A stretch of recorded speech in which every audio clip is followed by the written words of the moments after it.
Hi everybody, this is Shivali Sharma. Welcome back to my channel. I hope you all are doing great. और आज की class हमारी रहने वाली है high court related MCQs, top 50 MCQs.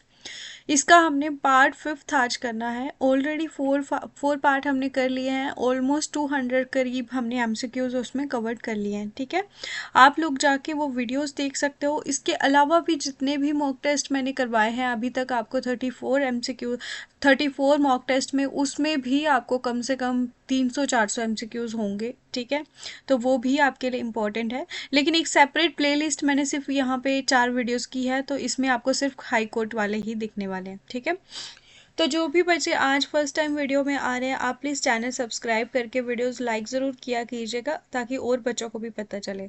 तो आपको क्लास कैसी लगती हो उसके बारे में एंड ऑफ द क्लास में अपनी राय ज़रूर बताया कीजिए. तो इसी के साथ हम स्टार्ट करते हैं हमारी आज की क्लास. ठीक है, और चलिए पहला क्वेश्चन हम पढ़ते हैं. और क्लास के एंड में आपके लिए एक सरप्राइज है कि आपके लिए मैंने 10 जो आपके इडियम फ्रेज भी ऐड करे हुए हैं, तो वो भी आप कर सकते हो. विच of the following term means cancel और रिपील एन ऑर्डर और रूल. किसी ऑर्डर को आप कैंसिल करते हो या फिर रिपील करते हो, वो क्या होता है? इसमें से ऑप्शंस देख सकते हो. तो ये आपको चीज़ पता होनी चाहिए, जैसे कि हमारा 370 जो आर्टिकल था वो आपका कैंसिल या फिर रिपील कर दिया गया था, यानी कि वो एब्रोगेट कर दिया गया था. ये इसका सही मतलब होता है. Next question. दायरे इख्तियार, दायरे समात, ये दोनों एक टर्म है. इसको क्या बोलते हैं? दायरे इख्तियार या फिर दायरे समात. तो इसका क्या मीनिंग होता है? किसी के दायरे में वो चीज़ है, यानी कि उसकी जूरि उसकी जुरिस्डिक्शन में वो चीज़ है. ठीक है, तो यहाँ पे कोर्ट इस पे फैसला ले सकती है, इस पे ट्रायल ले सकती है. तो ये है ऑप्शन नंबर ए इसका सही answer. Question number third is an act of the defendant that gives the plaintiff reasonable fear of the defendant inflicting a battery on him refers to. betray, तो ये पता नहीं क्या ही लिख दिया मैंने.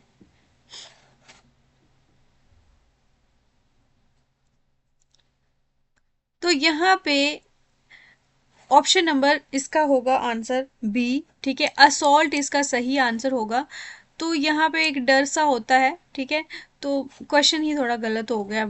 इसमें आपको ये डिफेंडेंट जो क्या करता है, कुछ ऐसा करता है प्लेंटिफ के साथ, तो उसको ये डर बैठ जाता है कि ये मेरे साथ कुछ गलत ना कर ले. ठीक है, क्योंकि उसके साथ असॉल्ट होने का एक डर होता है उसको. तो इसका मतलब होता है ऑप्शन नंबर बी इसका सही आंसर.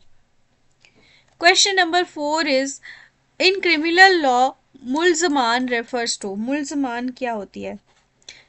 ये ऑप्शंस आप देख सकते हो. The lawyer representing the state, the जज overseeing the case, the accused or charge individual or witness for the prosecution. तो मुल्जमान होता है जिसके ऊपर चार्ज लगा होता है, एक्यूजेशन लगा होता है. अभी वो कन्विक्टेड नहीं होता है, चार्ज प्रूफ नहीं हुआ होता, just he was charge on that particular case. Question number fifth is, तो यहाँ पे 2 बार क्वेश्चन आ गया है, फोर्थ. तो 41 क्वेश्चन होंगे आज. चलो पिछली बार की भरपाई हो रही है. इजरा का क्या मतलब होता है? रिमिशन, एग्जीक्यूशन, रिमांड या फिर नन. इजरा मतलब इस तरह से एग्जीक्यूट करो. ऑप्शन नंबर बी होता है इसका सही आंसर. कोई चीज आप लागू कर रहे हो. The term refers to proof of extrinsic evidence. Option number fifth question का सही आंसर.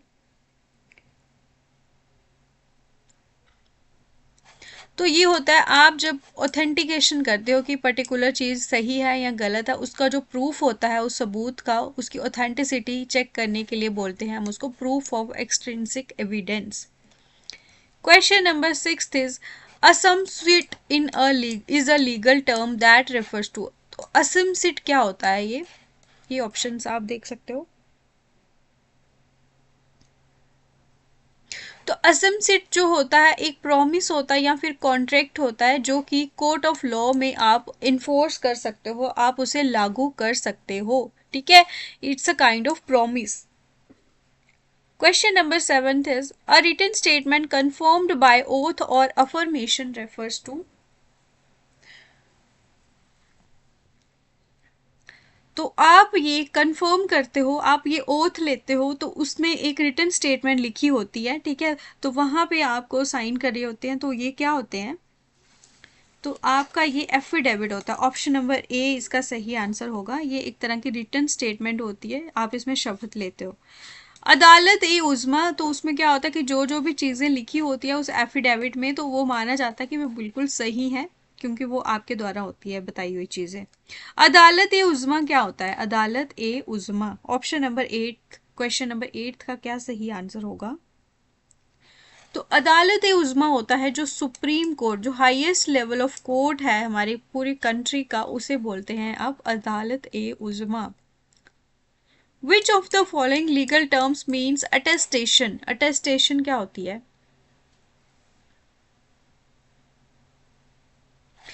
तो जो भी विटनेस जो है चीज़ें प्रोवाइड करता है, ठीक है, वो बताता है, तो उसकी जो ऑथेंटिकेशन उसके साथ करी जाती है वो होता है आपका attestation.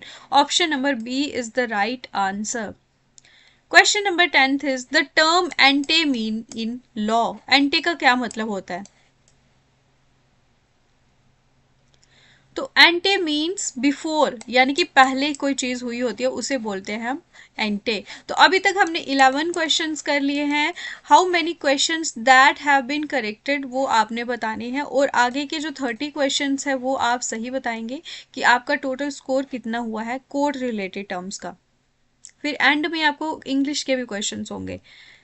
11th question is subordinate courts और सुपरवाइज्ड बाय, इनको कौन सुपरवाइज करता है सब ऑर्डिनेट कोर्ट्स को, तो हाई कोर्ट को सुपरवाइज करते हैं आपके सुप्रीम कोर्ट, और सब ऑर्डिनेट जो कोर्ट्स होते हैं उनको सुपरवाइज करते हैं आपके हाई कोर्ट्स। तो इसका सही आंसर होगा आपका option number C.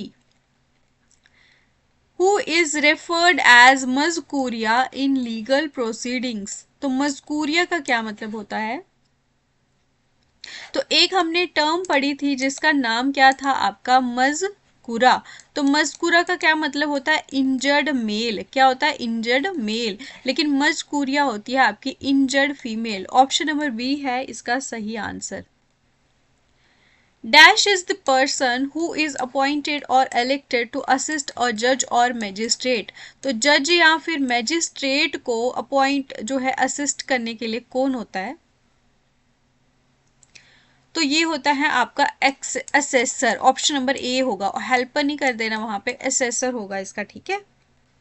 14th question is who appoints district जज, डिस्ट्रिक्ट जजेस को अपॉइंट कौन करता है, यहाँ पे ऑप्शंस आप देख सकते हो और इसका सही आंसर बताना है। अभी तक अगर मैं आपको बताऊं कि हम जो क्वेश्चंस करते हैं डेली, आपको इसकी पीडीएफ बिल्कुल फ्री ऑफ कॉस्ट मिलती है, ठीक है, आपको चैनल पे डेली जो है क्लासेस भी मिलती है, लेकिन फिर भी बहुत से बच्चे जो हैं बिना सब्सक्राइब करे वो करते हैं, वीडियोस देखते हैं डेली के डेली, और उसमें भी आपके 50-60% जो लोग होते हैं वो आपके होते हैं कि जो बिना सब्सक्राइब करे वीडियोस देखते हैं, ठीक है। तो ये बहुत ज़्यादा एक डिसअपॉइंटिंग चीज़ है कि आप लोग किसी की मेहनत को सपोर्ट नहीं करते हो। तो अगर आप चाहते हो कि मैं इसी तरह से कंसिस्टेंसी से आपके लिए क्लासेस लेके आऊँ, तो you have to show some respect and some support so that I will be able to make more videos on this exam pattern, जो भी हम एग्ज़ाम के बारे में तैयारी कर रहे हैं, ठीक है। तो ये आपको भी ध्यान रखना है और अपने दोस्तों तक भी ये क्लासेस को शेयर करना है। तो इसका ऑप्शन नंबर ए सही होगा। Option number A 14th question का, डिस्ट्रिक्ट जज को अपॉइंट करते हैं आपके गवर्नर। 15th क्वेश्चन इज माल मजकूरा माल मजरूका रेफर्स टू, माल मजरूका का क्या मतलब होगा, तो माल मजरूका होती है जो भी चोरी की गई जो प्रॉपर्टी होती है उसे बोलते हैं हम माल। माल तो एक तरह से प्रॉपर्टी हुई, बट मजरूका स्टोलन प्रॉपर्टी हो गई, ठीक है। नेक्स्ट क्वेश्चन, द टर्म मुदई इज यूज्ड टू डिस्क्राइब, मुदई कौन होता है आपका, तो दो टर्म्स होती हैं, एक होता है आपका मुद्दे अला, ठीक है, एक होती है आपकी मुद्दई। तो जो सिविल सूट की बात करें हम, उसमें आपका जो प्लेंटिफ होता है, जो केस फाइल करता है अगेंस्ट द डिफेंडेंट, वो होता है आपका मुद्दई। लेकिन मुद्दई अल्लाह होता है आपका डिफेंडेंट, ठीक है, जो अपने आप को डिफेंड करता है अगेंस्ट द केस। ठीक है, तो ये आपको ध्यान रखना, दो टर्म्स होती हैं ये। Question number 17 is bad faith mean in legal terms. Bad faith का क्या मतलब हुआ? So it means lack of honesty, जहां पे ईमानदारी की कमी हो, that is known as bad faith. Question number 18 is which among the following is considered as the guardian of fundamental rights। तो अगर आपके फंडामेंटल राइट्स को कोई ब्रीच करता है, कोई इंडिविजुअल या फिर अगेंस्ट जो भी आपकी स्टेट है वो वायलेट करती है, तो आपको गार्ड कौन करता है?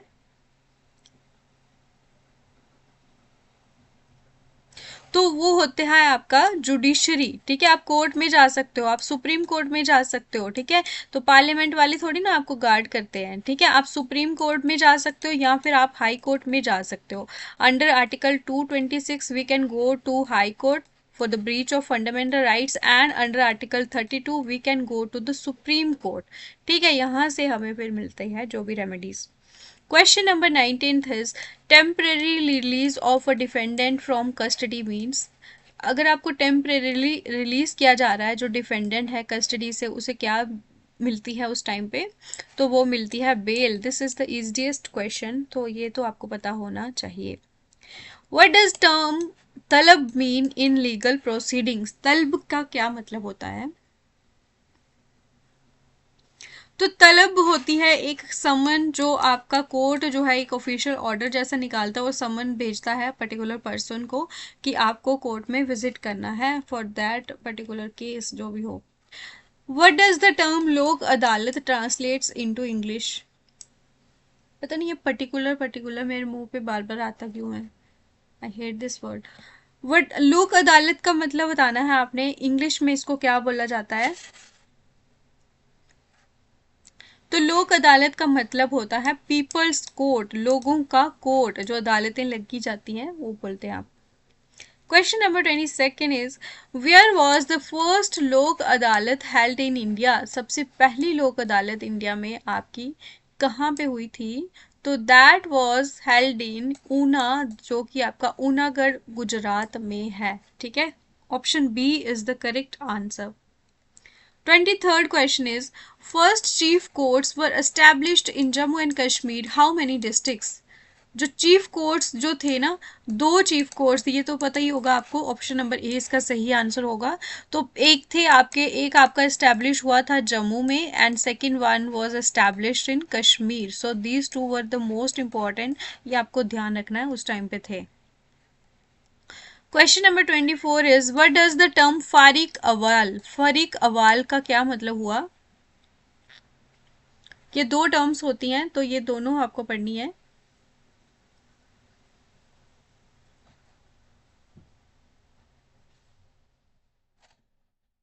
तो फरीक अवाल का मतलब होता है जो फर्स्ट पार्टी होती है जो कि केस फाइल करती है, उसके बोलते हैं फरीक अवाल।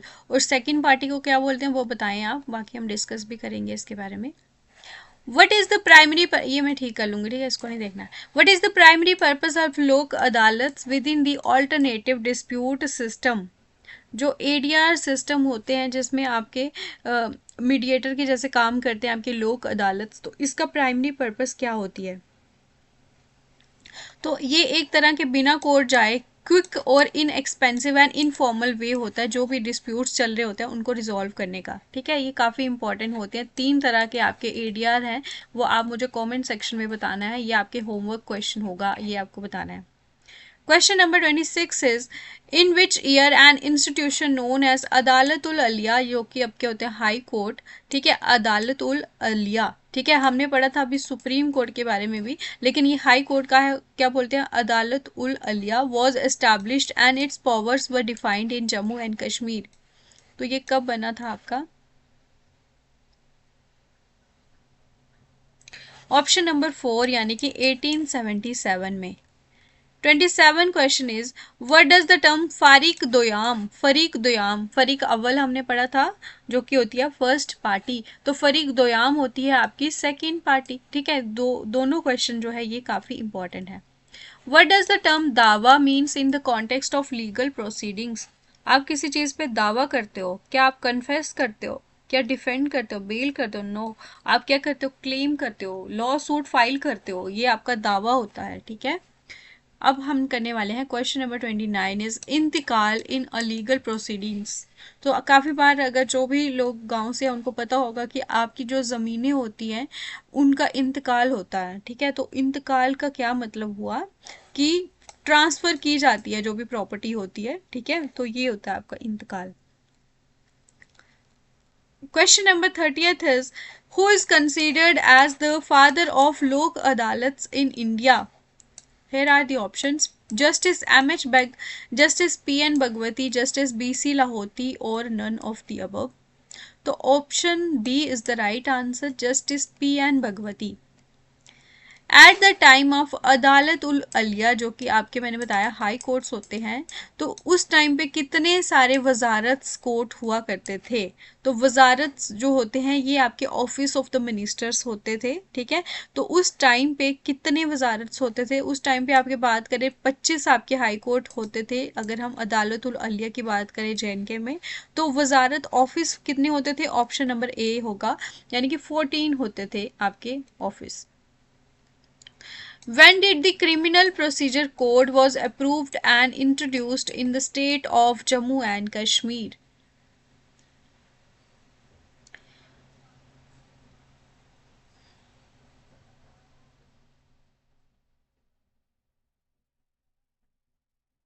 ऑप्शन नंबर बी, यानी कि 1922 में ये अप्रूव हुआ था और ये इंट्रोड्यूस हुआ था जम्मू एंड कश्मीर में। हु इज द मुस्तगीज इन अ क्रिमिनल केस, मुस्तगीज कौन होता है क्रिमिनल केस की अगर बात करें, तो मुस्तगीज होता है वो पर्सन जो कंप्लेंट फाइल करता है और जो विक्टिम होता है, क्योंकि वो विक्टिम होता है तो वो फिर कंप्लेंट फाइल करेगा। ऑप्शन नंबर ए इसका सही आंसर होगा, वो होता है आपका मुस्तगीज। Question number 34 is what is the meaning of मजमा खिलाफे कानून, मजमा खिलाफे कानून क्या होती है।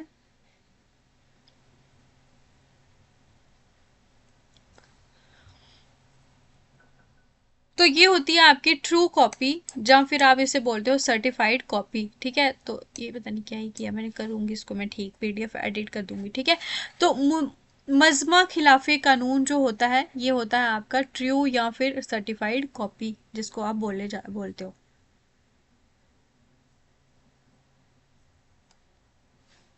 एक सेकेंड, नहीं नहीं ये गलत हो गया है।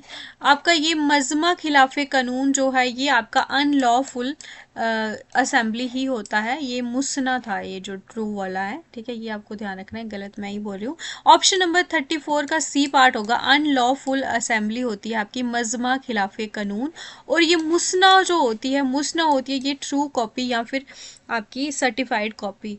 तो ये काफ़ी कंफ्यूजिंग जो होते हैं ये टर्म्स, कभी पढ़ी नहीं होती हमने, तो ये आपको ध्यान रखना है, ठीक है। मुसना होती है सर्टिफाइड कॉपी। द टर्म शहादत मीन्स, शहादत का क्या मतलब होता है। तो शहादत होता है जो भी आपका एविडेंस होता है, प्रूफ होता है, उसे आप बोलते हो लीगल टर्म में आप बोलते हो शहादत in Urdu terminology. Question number 37 is what does गवाह मीन्स, गवाह का क्या मतलब होता है। शहादत होता है आपका एविडेंस और गवाह जो होता है वो गवाही देता है, यानी कि जो विटनेस होता है। 37 का आपका ऑप्शन नंबर ए होगा सही आंसर। व्हाट डज अज़म सजाए अफ्ता, आज़म सजाए अफ्ता मतलब, तो आज़म सजाए अफ्ता का मतलब होता है जो एक्विटेड होता है, अभी उस पर चार्जेस लगे होते हैं, वो अभी प्रूफ नहीं हुए होते हैं, उसे बोलते हैं हम अज़म सजाए। द टर्म शामलाट रेफर्स टू, शामलाट क्या होती है। तो शामलाट का मतलब होता है जॉइंट शेयर, ये भी एक तरह की आपकी ज़मीनें होती हैं जो शामलाट होती हैं, जो एक तरह से गवर्नमेंट कभी भी आके वो अपने नाम कर सकती है, ठीक है। लोग उस पर जो है खेती बाड़ी करते हैं लेकिन फिर गवर्नमेंट के अंडर ही होती है वो। व्हाट डज टर्म जीरा रेफर्स टू, जीरा का क्या मतलब हुआ? तो जीरा होते हैं जितने भी आर्ग्यूमेंट्स आपके कोर्ट प्रोसीडिंग्स पे हो रहे होते हैं, उन्हें आपको बोलते हैं जीरा। तो आज हमने 41 क्वेश्चन करे थे, एक एडिशनल क्वेश्चन था। तो आपका 41 में से कितना स्कोर आया है, that you have to mention in the comment section below. और आपको इस क्लास के बाद जो है पीडीएफ टेलीग्राम पे मिलेगी, टेलीग्राम चैनल ज्वाइन कर लेना और पहले चैनल को सब्सक्राइब करना है, ठीक है। जो भी वीडियो अभी तक पहुंच चुके हैं आप प्लीज़ लाइक ज़रूर कीजिए। This fashion of long flowing skirts will run its course. अब यहाँ पे आपके ईडियम्स एंड फ्रेजेस आने वाले हैं 10 क्वेश्चन, तो वो आपको ध्यान से करना है, ठीक है। तो ये रन इट्स कोर्स का क्या सही मतलब हुआ है? Continue for a long time, become very popular, develop and then come to its usual end या एंड वेरी सून। तो जो भी फैशन आता है वो बाद में जल्दी ख़त्म भी हो जाता है, ठीक है। तो इसका ऑप्शन नंबर डी होगा सही आंसर। डेवलप एंड पहले होता है, सॉरी, तो पहले वो डेवलप होता है, ठीक है, एक तरह से डेवलप को होगा, फिर वो उसका एंड भी हो जाएगा, ठीक है। थोड़े दिन लोग उसको बहुत पसंद करेंगे, फिर बाद में हो जाएगी tata bye bye. His position in the company was on the brink of disaster.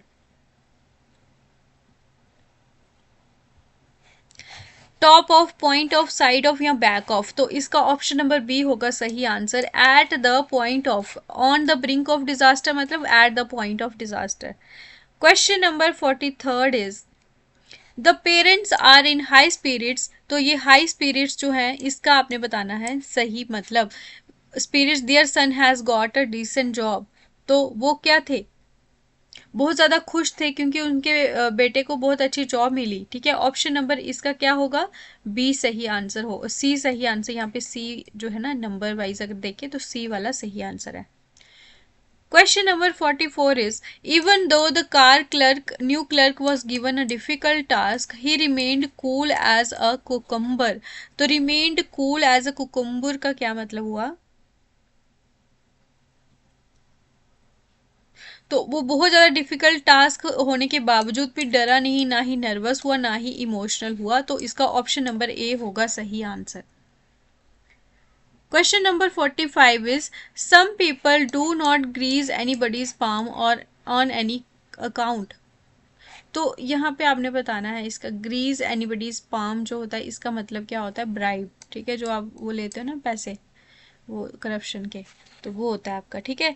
तो ये आपको ध्यान रखना, ब्राइब होती है ये। I had to pull strings show, इसका सही बताना है आपने। ऑप्शंस ये देखो आप और इसका सही आंसर बताओ। पुल स्ट्रिंग शो का मतलब होता है कि अपना अपना इन्फ्लुएंस, जो अपना पर्सनल प्रभाव आप किसी के ऊपर डालते हो, उसे बोलते हैं हम strings show, pull strings show. 47 question है it is clear that the ideas of both reformers ran in the same groove. तो ऑप्शन नंबर सी यानी कि मूव्ड इन हार्मनी, कुछ सुख शांति, उसमें ये दोनों रिफॉर्मर्स थे वो सेम ही चीज के ऊपर वो थे। रैन इन द सेम ग्रूव का मतलब होता है moved in harmony. This place affords a bird's eye view of the green valley below. Bird की जो आई होती है उसका जो व्यू होता है उसका मतलब होता है an overview. Option number C इसका सही आंसर होगा। 49 question eight N 11th our. तो ये एट एन 11th आवर का बताएं आप क्या मतलब हुआ? तो यानी कि एट द लास्ट मोमेंट इसका सही मतलब होता है। टू बर्न वंस फिंगर्स, इसका सही बताएं आप। तो बर्न अपनी उंगलियां जलाना मतलब फाइनेंशियल लॉस आप लोग बेयर करते हो, उसे बोलते हो अपनी उंगलियां जलाना, ठीक है। तो बाकी आज के वीडियो में हमने किए हैं 50 क्वेश्चंस। आपके टोटल स्कोर कितने हुए वो बता देना। और अगर कोई क्वेश्चन मैंने गलत बोल दिया हो तो आप प्लीज़ वो उस सारे क्वेश्चन एक या दो जितना भी अगर होगा इन केस, तो आप कॉमेंट में लिख लेना, मैं पिन कर दूंगी, ठीक है। तो बाकी क्लास कैसी लगी है इसके बारे में ज़रूर बताएं, ठीक है। और फिर अपने दोस्तों तक भी ये क्लासेस को ज़रूर शेयर करें, ठीक है। मुझे बहुत ज़्यादा मोटिवेशन मिलती है उस चीज़ से। और फिर मिलते हैं आपको रात 10 बजे की क्लास में, जिसमें हमने करना है कंप्यूटर। तो कंप्यूटर का कौन सा टॉपिक करूँ, मुझे जल्दी से जल्दी कमेंट बताने हैं आपने 7 बजे तक, ठीक है। उसके बाद फिर मुझे क्लास बनानी पड़ेगी। तो कंप्यूटर का बता देना टॉपिक, बाकी हम कुछ क्वेश्चंस हम करंट अफेयर्स के भी करने वाले हैं। तो ये क्लास आपके लिए इंपॉर्टेंट होगी। 10 बजे आपको जुड़ना है सभी बच्चों ने, ठीक है। तो चलिए फिर मिलते हैं आपको रात के 10 बजे। Thank you so much, all the very best to all of you, take care.